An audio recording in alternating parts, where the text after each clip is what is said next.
et messieurs, merci d'être déjà au rendez-vous. Décryptage, votre émission qui décode, qui déchiffre, qui éclaire sur un thème donné à partir de sketchs et des apports. Décryptage, une émission qui met la lumière sur des interrogations qui taraudent votre esprit. Jésus-Christ n'est pas la religion. Jésus-Christ n'est pas la religion. Écoutez, si tu ne pries pas, tu as quelle âme encore? Vous êtes allé forniquer. Peut-être c'est à cause de ce seul péché. La solution, c'est la repentance et la foi en Jésus-Christ de Nazareth. Décryptage, c'est sur la télé évangélique. Prenez le rendez-vous tous les mercredis à 17h30 et les samedis à 21h.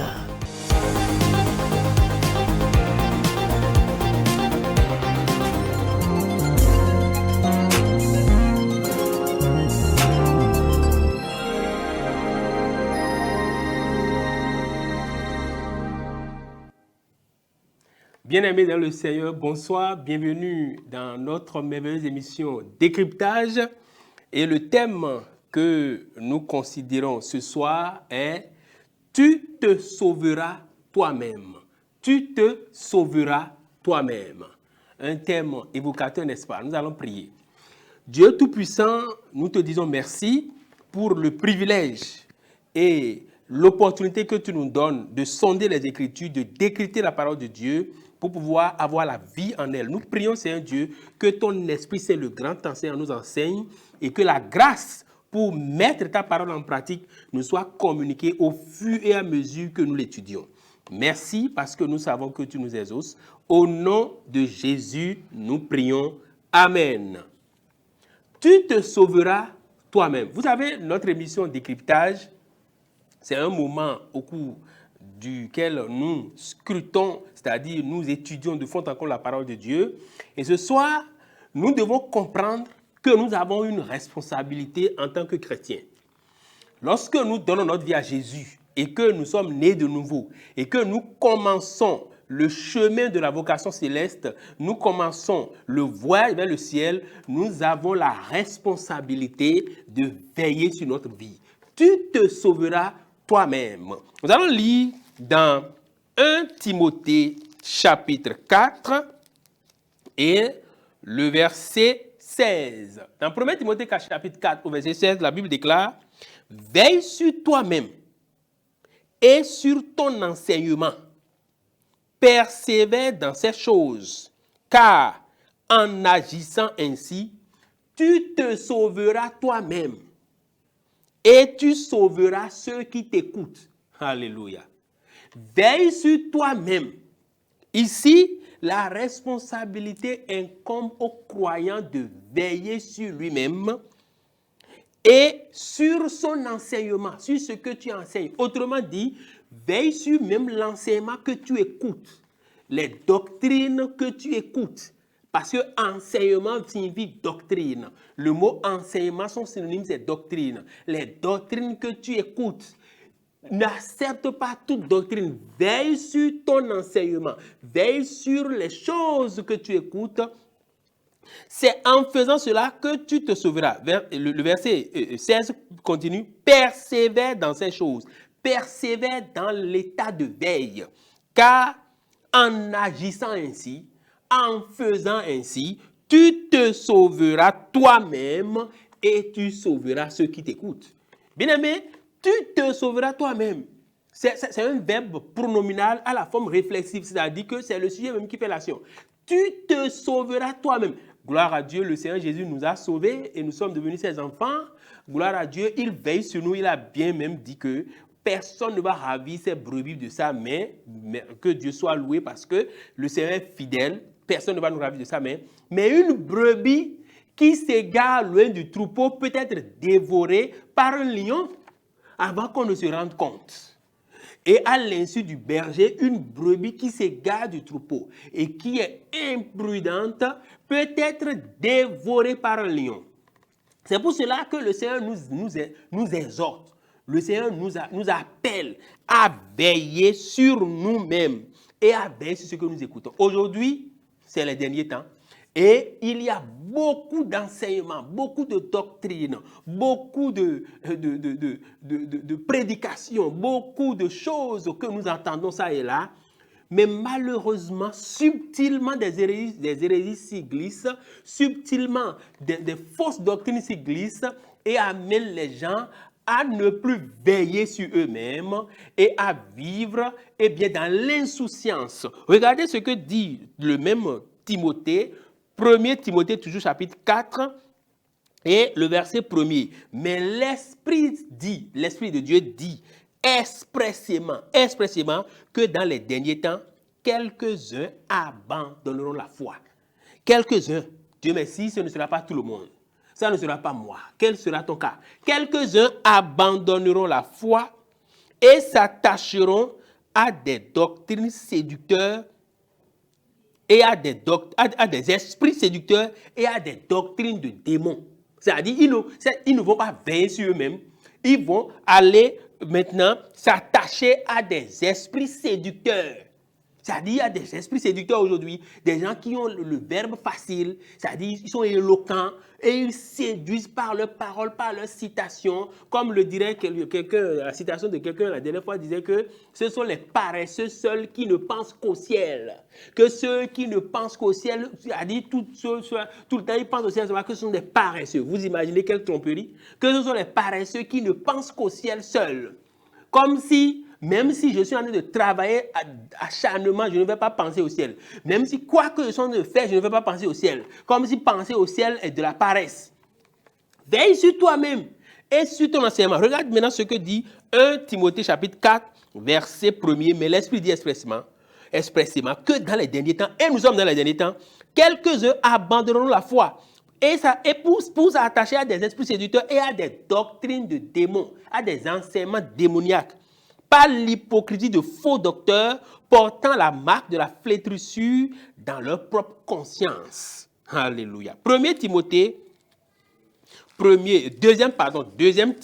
allons dans 2 Timothée, chapitre 3, 2 Timothée 3, verset 1er. Sache que dans les derniers jours, il y aura des temps difficiles, car les hommes seront égoïstes, amis de l'argent, fanfarons, hautains, blasphémateurs, rebelles à leurs parents, ingrats, irreligieux, insensibles, déloyaux, calomniateurs, etc. Voyez? Et donc, verset 6 dit, il y en a parmi eux qui s'introduisent dans les maisons et qui captivent des femmes d'un esprit borné, faible, chargé de péché, agité par des passions de toute espèce, apprenant toujours, mais ne pouvant jamais arriver à la connaissance de la vérité. Bien-aimé, tu te sauveras toi-même. Si tu ne veilles pas, eh bien, bonjour les dégâts. Nous allons voir deux choses rapidement avant de conclure cette émission de décryptage intitulée « Tu te sauveras toi-même ». Nous allons voir deux choses. Première chose, veille sur toi-même jusqu'à la fin. Veille sur toi-même jusqu'à la fin. Et deuxième chose, vaincre l'ennemi jusqu'à la fin. Vaincre l'ennemi de ton âme jusqu'à la fin. D'abord, veille sur toi-même jusqu'à la fin. Cette responsabilité est personnelle. Ce n'est pas, Dieu ne viendra pas le faire à ta place. Dieu va t'assister, Dieu va t'avertir par des songes, par des enseignements, comme tu es en train d'écouter maintenant.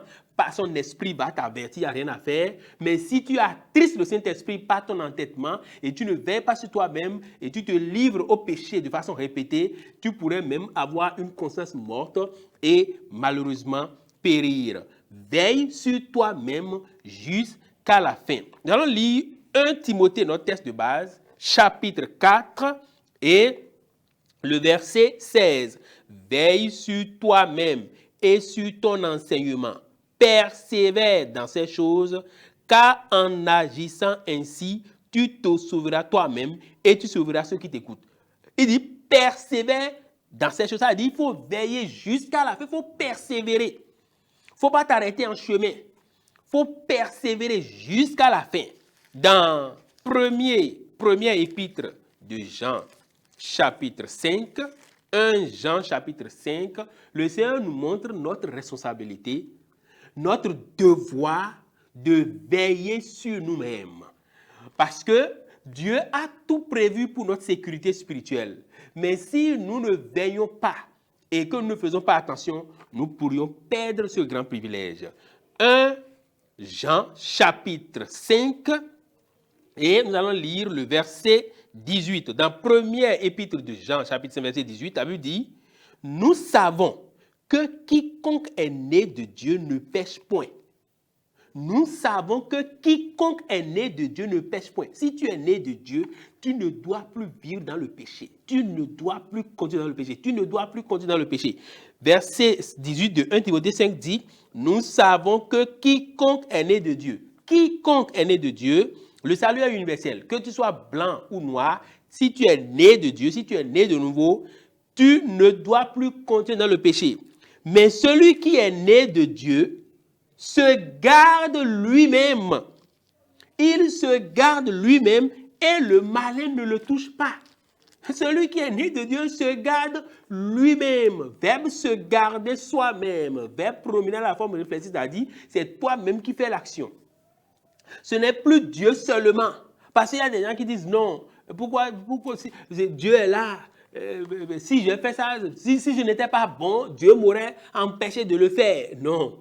Si ce n'était vraiment pas bon, Dieu m'aurait empêché de le faire. Non, Dieu t'a averti plusieurs fois et tu t'es entêté pour tomber dans ce gouffre. Tu es tombé dans ce péché par tes propres convoitises. La Bible dit le péché, quand elle a conçu enfante, la convoitise, quand elle a conçu enfante le péché. C'est-à-dire tu as traversé tout le processus de la tentation jusqu'à tomber. Dieu t'a bien averti et tu t'es laissé faire. La Bible dit, celui qui est né de Dieu ne pratique le péché, mais il se garde lui-même et le malin ne le touche pas. Verset 19, nous savons que nous sommes de Dieu. Nous sommes de Dieu et que le monde entier est sous la puissance du malin. Tu te sauveras toi-même, bien-aimé dans le Seigneur. Tu te sauveras toi-même.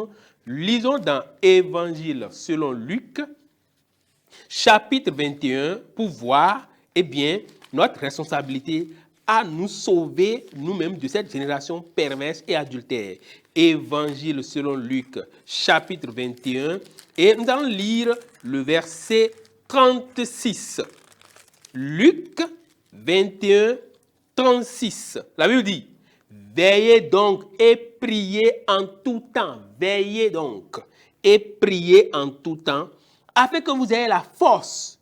Vous voyez, la Bible, le Seigneur s'adresse à vous, à nous, à toi et moi, à nous-mêmes, de veiller et de prier en tout temps afin que nous ayons la force d'échapper à toutes ces choses qui arriveront et de paraître debout, devant le Fils de l'homme. Vous voyez, nous devons veiller et nous devons prier pour nous-mêmes. Il y a des gens, quand ils prient, ils ne prient que pour la prospérité. Oh Dieu, donne-moi ceci, je veux être prospère, je veux voyager, je vais aller au Canada, je dois tout faire pour aller aux États-Unis. Gloire à Dieu, c'est bon. Mais la Bible dit, cherchez premièrement le royaume de Dieu et sa justice. Et les autres vous seront donnés. Donc, même dans tes prières, il faut prier pour que ton âme soit libre de tout péché et de ses plaisirs trompeurs. Cela me rappelle l'histoire d'un bien-aimé qui m'a beaucoup émerveillé parce qu'il était déjà dans la foi, il était déjà né de nouveau avant moi. Et quand je suis né de nouveau et je l'ai vu dans le Seigneur, je l'ai vu dans le royaume, il était pour moi un modèle. Et quelque chose lui est arrivé et quand il a raconté ça, cela a encore fortifié ma foi. Il servait le Seigneur.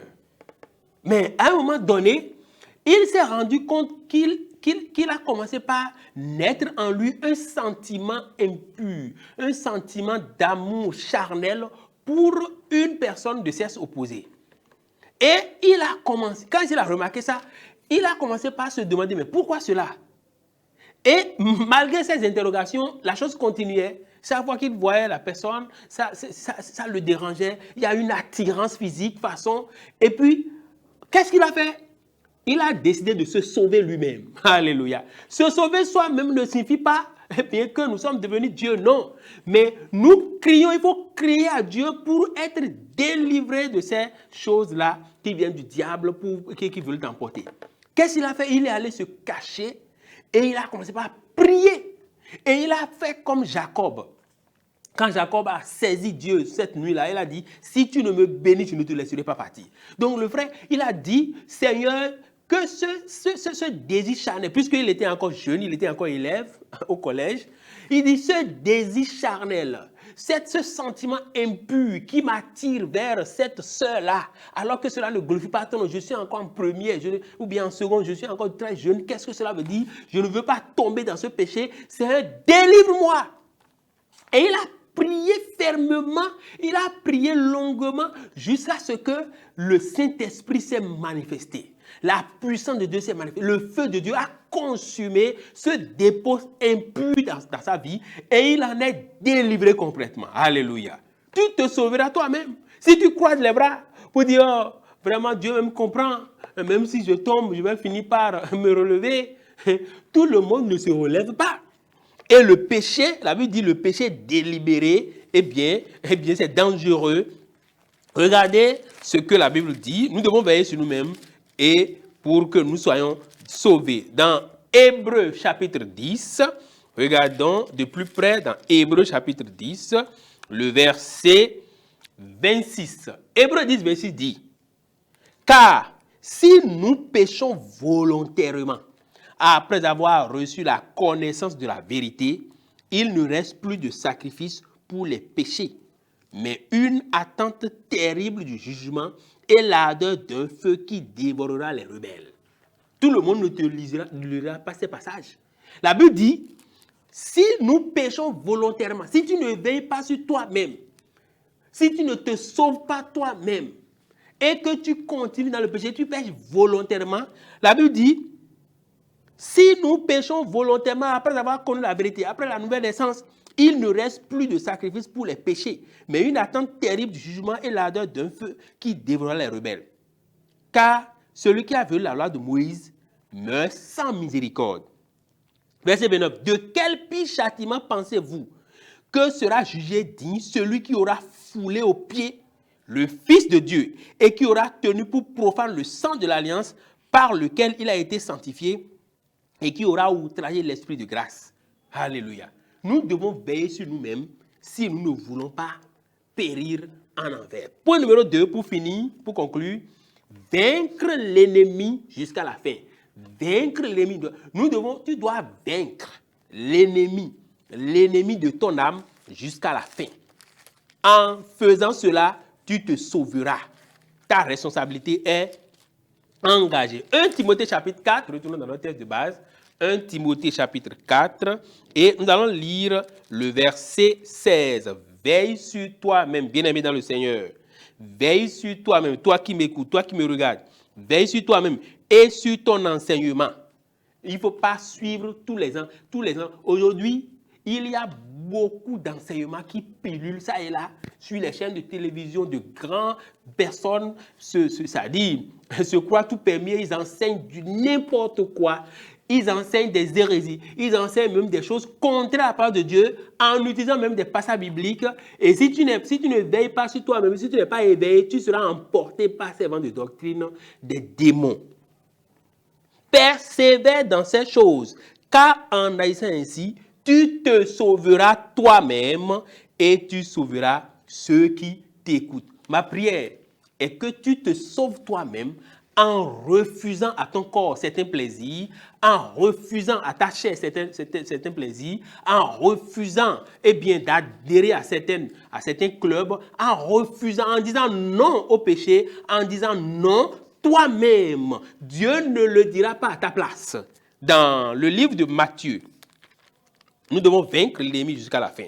Et tu vaincras l'ennemi jusqu'à la fin au nom de Jésus-Christ. Dans Matthieu chapitre 24, nous allons lire le verset 13. Dans Matthieu 24, verset 13, la Bible dit, « Mais celui qui persévérera jusqu'à la fin sera sauvé. » Celui qui va persévérer jusqu'à la fin. Celui qui va demeurer ferme. Regardez ce que l'apôtre Paul a fait et je prie que tu fasses la même chose. Dans 1 Corinthiens chapitre 9, le verset 27. « Mais je traite durement mon corps et je le tiens assujetti, de peur d'être rejeté moi-même après avoir prêché aux autres. » Bien-aimé, l'apôtre Paul dit qu'il traite durement son corps et il le tient assujetti. Ce n'est plus Dieu, mais l'apôtre Paul le fait par l'aide de Dieu. Tu dois le faire en comptant sur Dieu.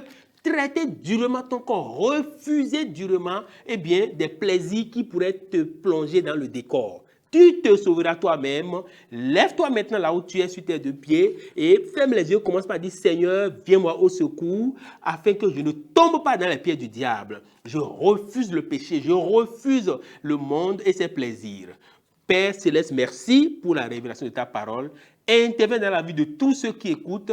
Donne-leur la grâce de veiller sur eux-mêmes, de se sauver de cette génération perverse dans ces derniers temps. Au nom de Jésus, nous avons prié. Amen.